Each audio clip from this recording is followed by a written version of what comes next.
Ne aflăm într-un apartament de 3 camere și după cum vedeți, este gata, este utilat, este echipat. Hai să-l descoperim împreună. Aici avem o zonă de living, conectată foarte frumos cu o zonă de dining, o bucătărie care chiar promite mult. Un design frumos. În partea asta ne îndreptăm către primul dormitor. O zonă de dressing. Nu știu dacă vă dați seama cât de lat este acest hol. Eu am în jur de 1,80 m. Este destul de lat. Haideți către primul dormitor. Foarte interesant să văd acest dormitor mobilat. Chiar mă surprinde plăcut. Avem suficient loc pentru un dormitor, un pat de 1,40 pe 2,20. Cei care s-au mutat aici chiar au pus amprenta pe acest apartament. Vreau să spun că suntem într-un dormitor care într-adevăr emană sentimentul de dormitorul unei prințese. Așadar continuăm. N-am cum să nu remarc un hol generos. Avem zona de dining foarte bine conectată cu zona de bucătărie.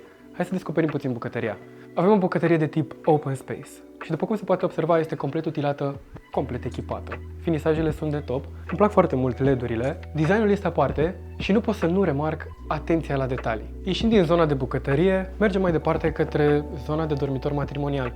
Însă, n-avem cum să nu remarcăm, avem o baie spațioasă, cu cadă, unde n-avem cum să nu remarcăm finisajele de calitate. Suntem în zona de dressing și cum puteți observa avem un dressing foarte mare, cu înălțimea până în tavan.